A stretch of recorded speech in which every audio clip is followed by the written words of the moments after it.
고려아연 2024년 3분기 실적을 슬풋 회계로 분석한 내용을 소개하도록 하겠습니다. 매출은 8.3% 증가했고 영업이익은 23.6%가 증가했습니다. 가공비 배부 재고자산 회전율은 4.3회전으로 산출이 되고 PBR은 2.42 상태입니다. 계획권 분쟁으로 인하여 최시가와 장시가가 특수관계가 해소된 거로 공시가 됐습니다. 고려아연이 초미의 관심사로 이 주식시장의 뉴스들이 계속 뜨고 있는데, 유중철의 최윤범 고려아연 이사회 의장 사퇴 초강수, 영풍 MBK 주청결투 배수진이라는 제목으로 박종준 글로벌경제신문에서 보도를 했습니다. 일단 이사회 의장을 사퇴하면서 의사회 의장을 사회이사가 맞는 방향으로 회사 내규를 바꾸려는 모양이에요. 그리고 외국인 사회이사를 선임을 하겠다. 100%는 아니겠지만은. 그리고 분기배당 도입 등도 추진한다. 이런 발표를 했네요. 그래서 이러한 것들은 모두 이 영풍 MBK 파트너스 연합 측과 주청에서의 대결에서 승리하겠다라는 포석으로 그렇게 뉴스 보도를 냈습니다. 좀 더 보태서 이틀에 나온 뉴스는 고려아연이 꺼낸 소수주주 과반 결의제 영풍 MBK 견제 가능할까라는 질문형 제목으로 이이나 조선 비즈에서 오늘 보도했습니다. 이 소수주주 과반 결의제라는 게 뭡이라고 그러는데 Majority of Minority Voting 이렇게 되는 모양인데요. 이런 봄이라는 게 합병, 분할 합병, 포괄적 주식교환 등 지배주주와 일반 주주 간 이해 충돌의 소지가 있는 안건에서 지배주주의 의결권 행사를 제한하는 제도다. 이렇게 소개를 하고 있네요. 예를 들어 주주인 이사가 자신의 보수를 정하는 안건이나 오너일가 구성원의 개인 자산을 회사에 넘기는 안건이 올라오면 이해 관계인은 의결권을 행사하지 못한다. 이런 게 몸인 모양이에요.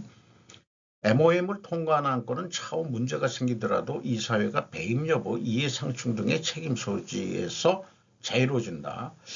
우리나라도 이미 법적으로는 이게 돼 있는데 그게 잘 시행이 안 되는 그런 규정이라고 그래요.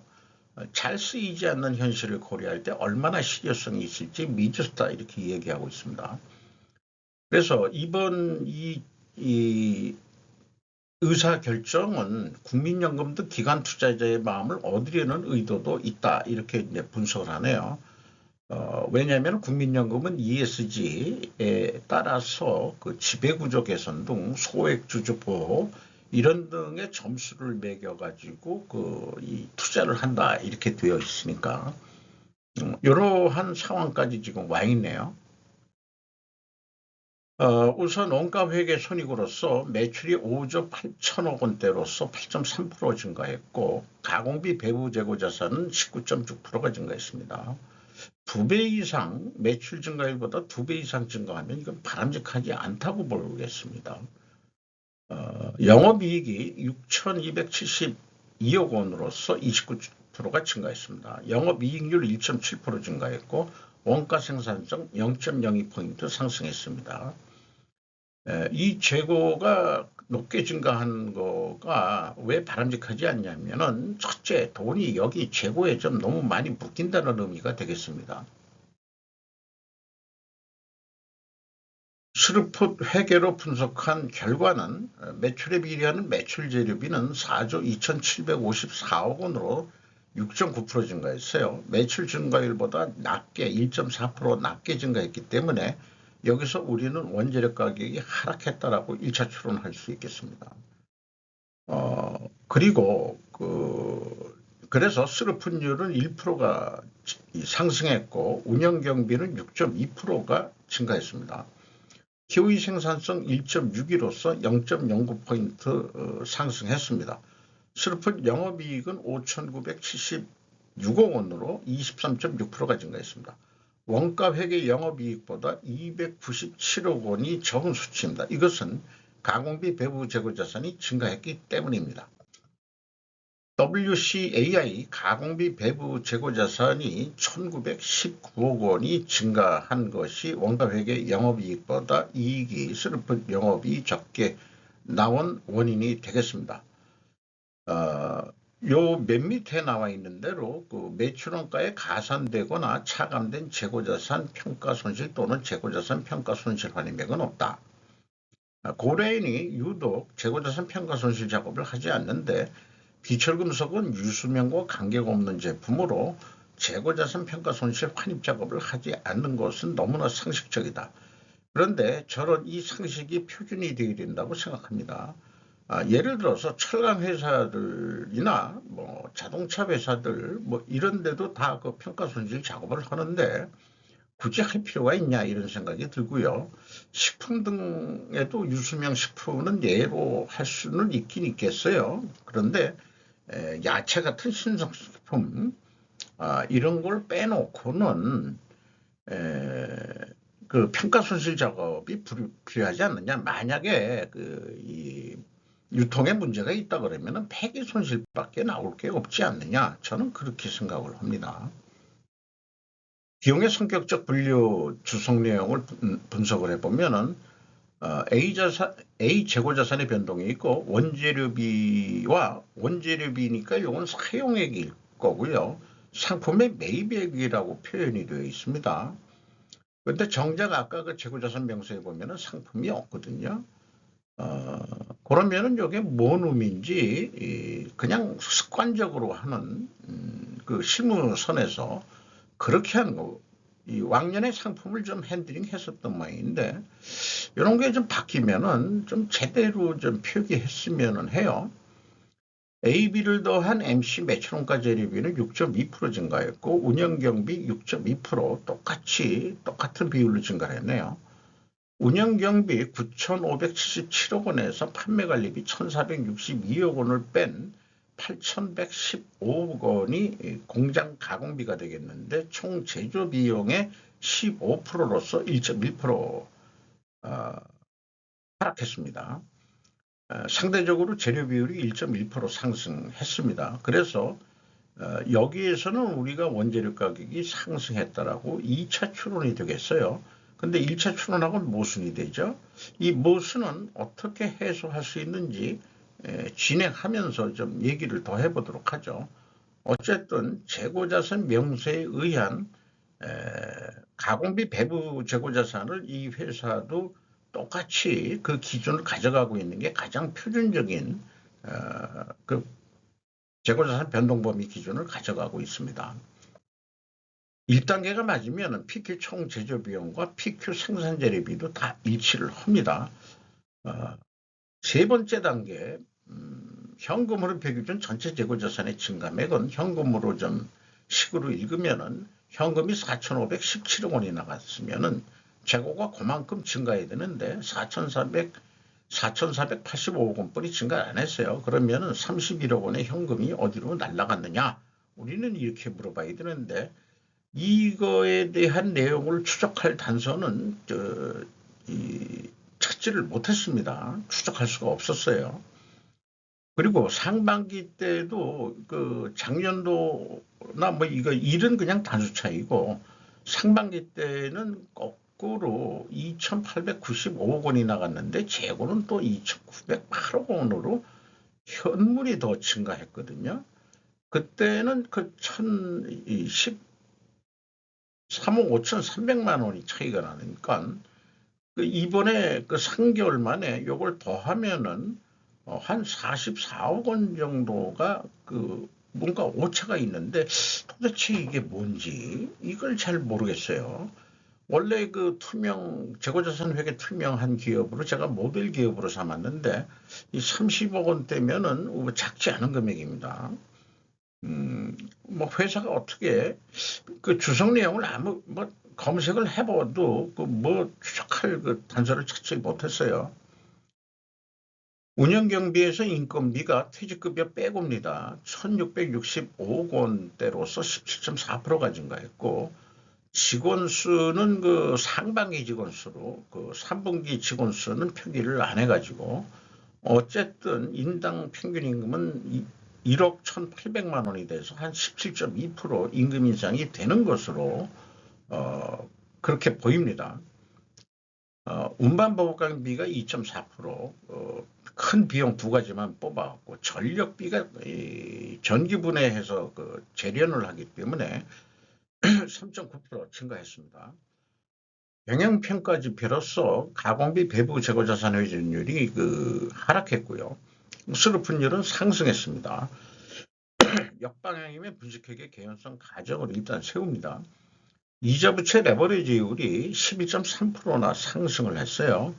이것이 아무래도 그 자기주식 매입, 경영권 방어를 위한 자기주식 매입, 공개 매수를 위한 차입금을 한 것 같습니다. ROE라고 볼 수도 있겠죠. ROIC 5.8%로 0.6% 상승했습니다. 그래서 이 경영평가지표 두 가지가 그 역방향인데 분식회계 개연성 가정을 세우면은 이걸 반증하게 우리는 그런 회사 아니고 투명한 회사다. 그러면 원재료 가격이 상승하고 판매 가격도 인상한 걸 보여줘야 됩니다. 또 하나 수량에 의한 재고 회전율을 또 산출해서 보여주면 됩니다. 이거 외부에서 알 방법은 없죠.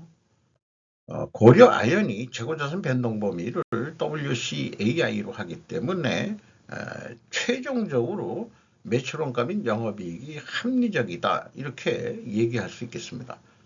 자, 원재료 가격이 상승했느냐? 단순 평균으로 13.2% 상승했는데 가중 평균으로 하면 한 13% 정도. 그 다음에 판매 가격 이것도 그 매출 비중을 적용해서 92.56%인데 나머지 7.44%가 그 손익의 영향을 꽤 미치는 것 같아요. 제 느낌은. 여기에 그 인디움하고 전자급 방산 뉴스에 나왔는데 이것들은 좀 뭐 제외됐지만은 좀 그 손익에 크게 영향을 미치는 그런 요소가 아니겠느냐 또 이렇게 생각을 합니다. 어쨌든 판매 가격도 8.84% 인상이 됐습니다. 그래서 지금까지 한 얘기를 2차 추론에서는 좀 모순되지만은 역방향 분식회계 개연성 했을 때 반증은 원재료 가격이 상승해야 되고 판매 가격이 상승해야 되는데 그게 입증이 됩니다. 그러니까 반증은 성공을 한다. 이렇게 볼 수 있겠어요.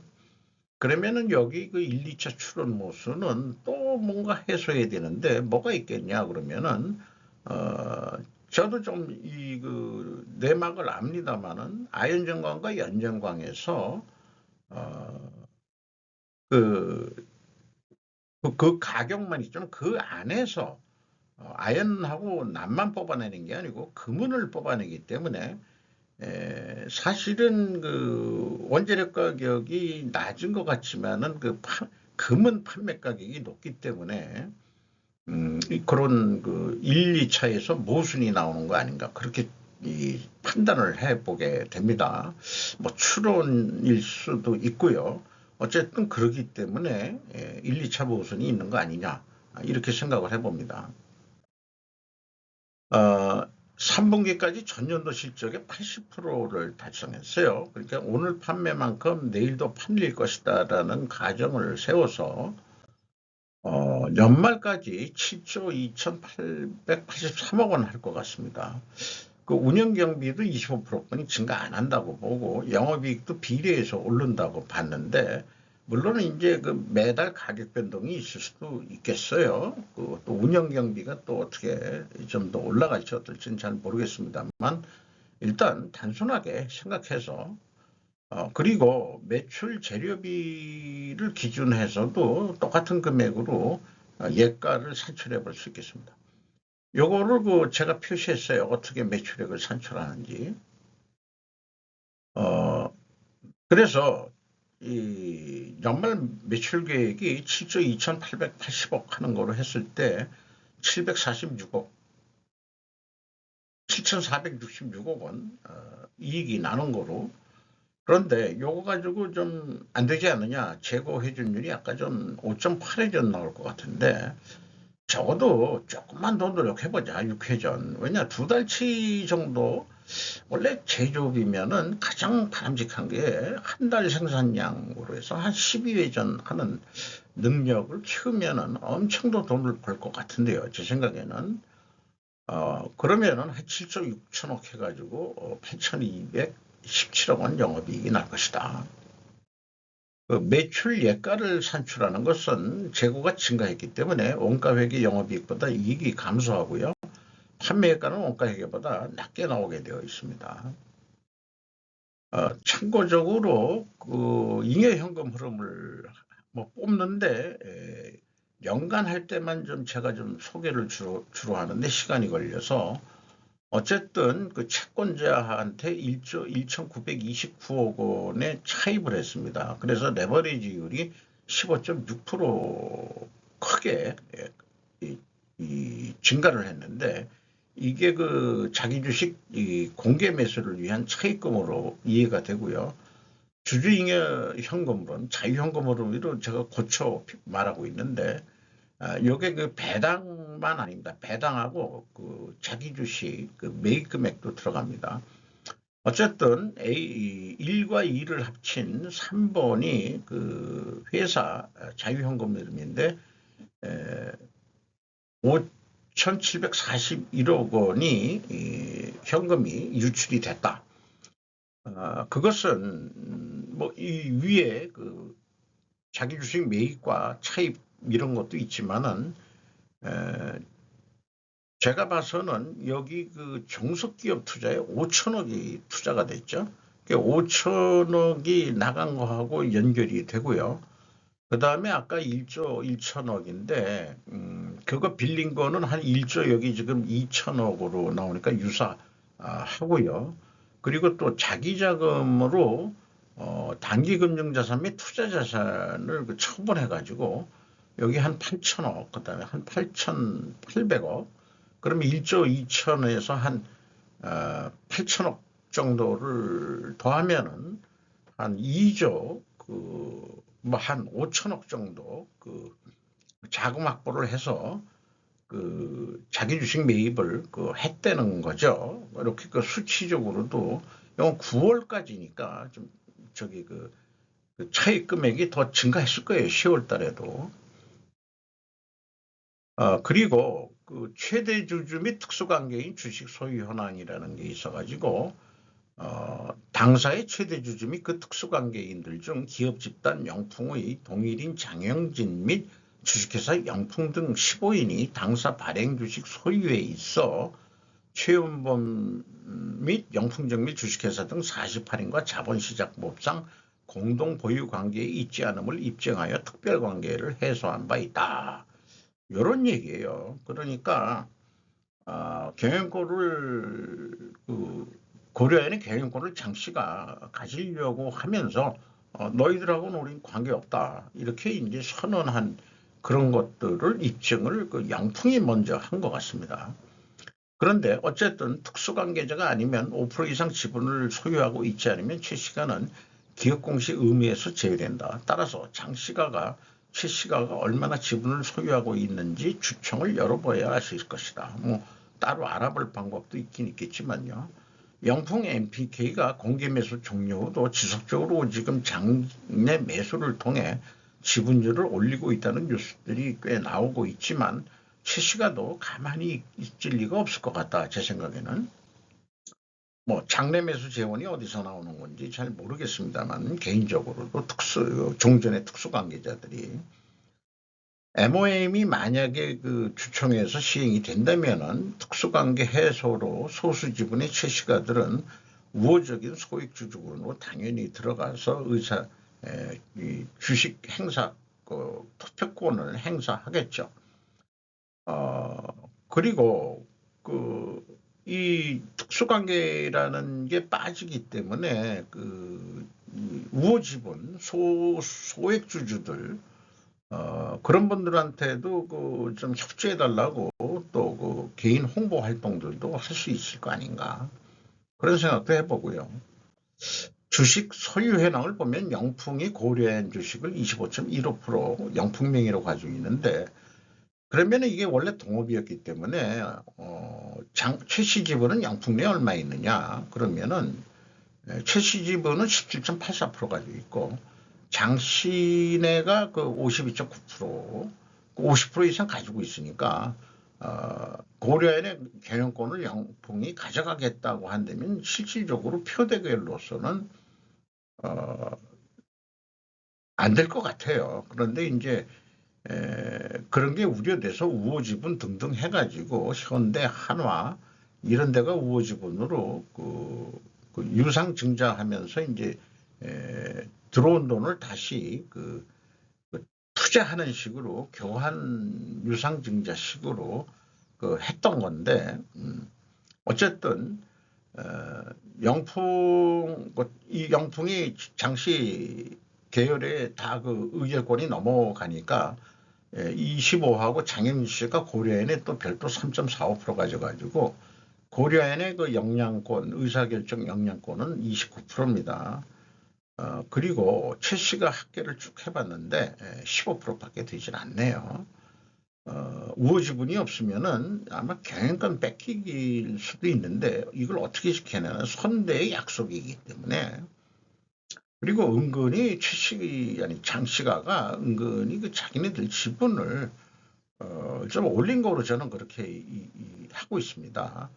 최 씨가는 뭐 비즈니스 하기 위해서 바빠가지고 그런 거 별로 신경을 안 썼는데 썼는지 안 썼는지 모르지만 결과론적으로는 그렇게 또 생각이 들어가요. 자, 그래서 이 주가는 오늘 100만 9천 원인데 전년 동기보다 50만 3천 원, 뭐 거의 더블이 올랐습니다. TBR은 2.42 상태고요.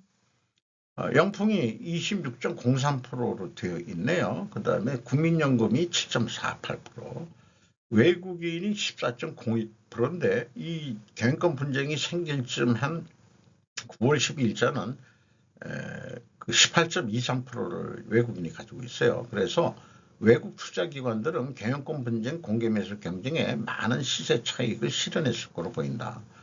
공개 매수 가격을 크게 올렸기 때문에 거기에서 이익을 좀 보면서 아마 팔지 않았겠느냐 고려인 주식을. 그래서 지분율이 한 4.21% 감소를 한 상태입니다. 오늘 현재. 이상 고려 아연 3분기 실적을 스로프트회계로 분석하고 향후에 뭐 전망 같은 것을 좀 한번 생각을 해봤습니다.